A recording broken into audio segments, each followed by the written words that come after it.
Le plan d'autonomie présenté par le Maroc en 2007 pour régler le différend du Sahara marocain a plané sur la conférence de presse du comité belge de soutien de l'autonomie pour la région du Sahara.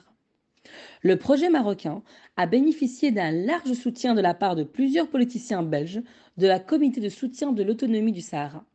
Une initiative qui demeure une base sérieuse et crédible à même de mettre fin à ce conflit artificiel tel que formulé par les résolutions du Conseil de sécurité depuis 2007. Suite donc à cet appel des Nations Unies, le Maroc a présenté cette initiative d'autonomie ou cette initiative pour la négociation d'autonomie. Comme disait Monsieur le Président, ce n'est pas une initiative définitive, c'est une proposition qui ferait l'objet de négociations qui pourraient être amendées, enrichies, adaptées, etc. Le comité a essentiellement pour but de dépasser la polarisation de cette question. Ce que nous souhaitons, vraiment en premier lieu, c'est de montrer qu'on peut dépasser le conflit de partis pour avoir un grand consensus, large consensus international, au premier rang desquels notre pays doit figurer, pour sortir de ce conflit avec une solution de paix durable et qui se base sur l'autonomie des populations. Je crois que c'est nécessaire.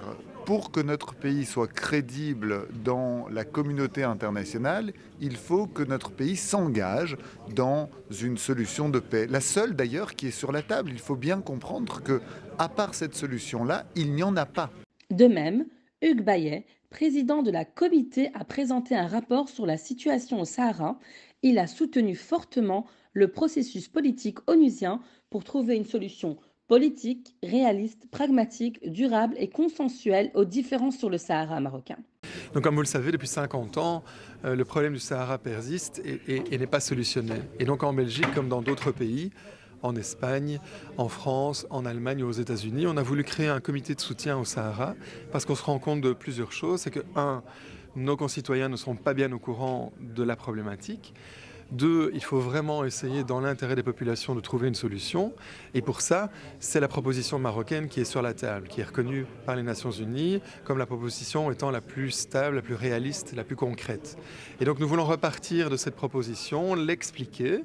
Alors ce n'est pas un texte qui est à prendre ou à jeter, hein. Il peut être modifié, peut être amélioré.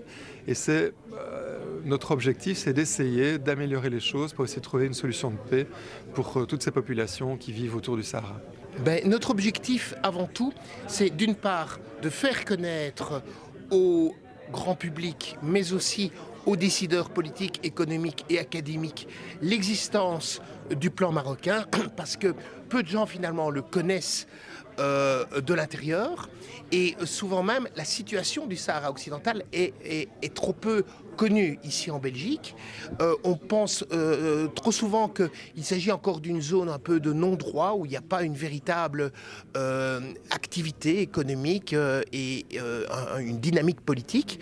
Et donc nous souhaitons essayer de faire comprendre que c'est un enjeu majeur dans la relation entre l'Europe et le Maghreb, et c'est surtout une possibilité extraordinaire pour la Belgique de montrer également qu'elle n'est pas à la traîne par rapport à l'Allemagne, par rapport à l'Espagne, par rapport à la France ou les États-Unis. Nous avons un rôle à jouer, surtout que nous avons une communauté marocaine importante sur le territoire belge. Il n'est donc pas normal que la Belgique reste au balcon comme le ferait, et ce peut-être plus normal, les Danois, les Suédois ou les Finlandais qui ont moins de relations fortes avec le Maroc.